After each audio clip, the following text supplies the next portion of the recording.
Welcome to The Explainer. Today, we're unlocking some game-changing secrets from the absolute classic How to Talk So Kids Will Listen and Listen So Kids Will Talk. We're going to dive into how to turn those daily communication struggles into real moments of connection. So we're basically breaking down the core wisdom of this amazing book. It's helped literally millions of families, and it's all about shifting relationships from a constant battle to a partnership that's actually built on respect. Let's just start with a feeling I think pretty much every parent knows, that sheer frustration when you feel like nobody is listening. You repeat yourself over and over, and what you get back is, well, nothing, or just defiance. It's maddening, right? Okay, so how do we get from that brick wall to a real connection? We've got a roadmap.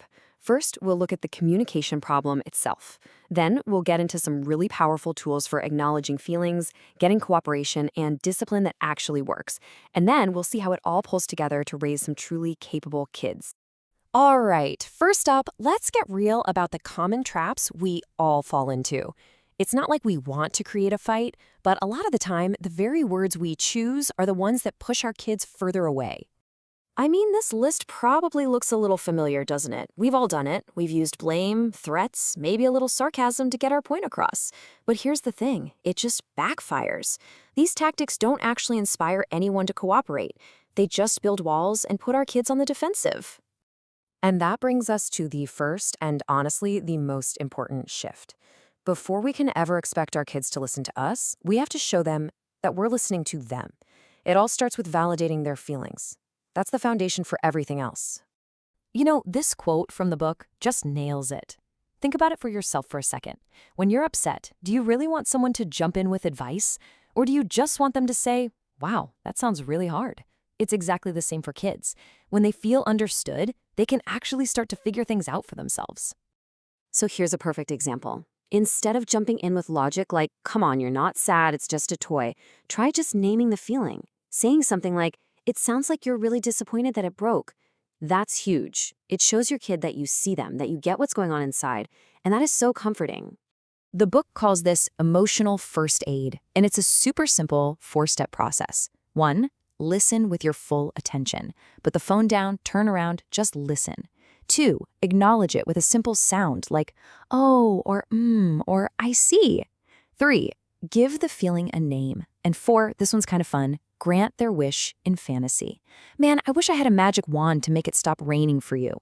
You're not fixing the problem, you're just connecting with them. Okay, so once a kid feels heard and understood, they are so much more open to cooperating.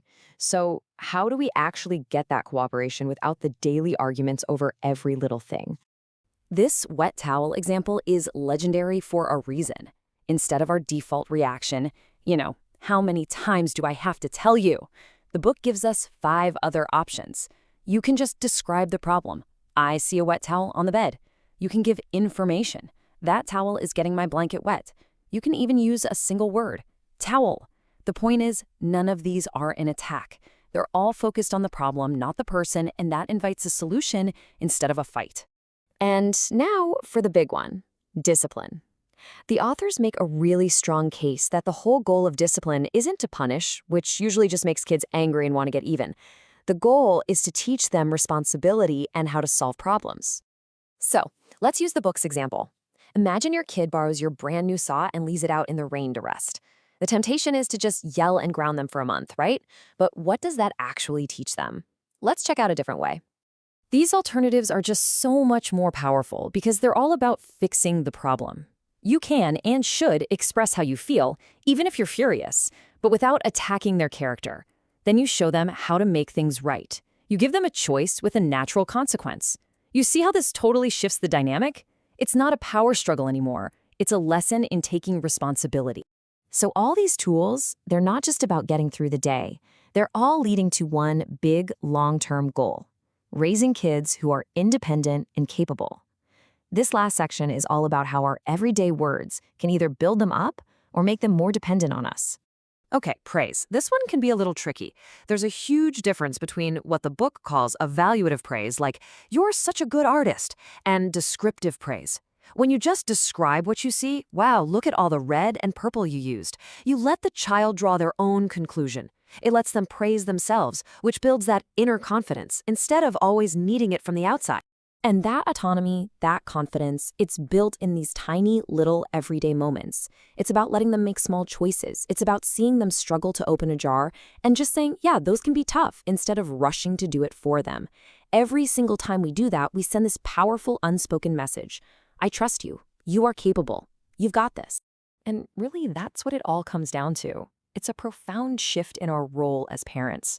The world is full of people who will point out our kids' flaws. Our job, our privilege really, is to be the one who acts like a mirror, reflecting back to them all of their strengths and their worth. So, we've just unpacked a really powerful toolkit, but it's not a magic wand. Real change doesn't happen when you try to do everything at once. It happens when you start with one small thing. So the question to leave you with is this: what is just one small change, one new phrase you can try tonight?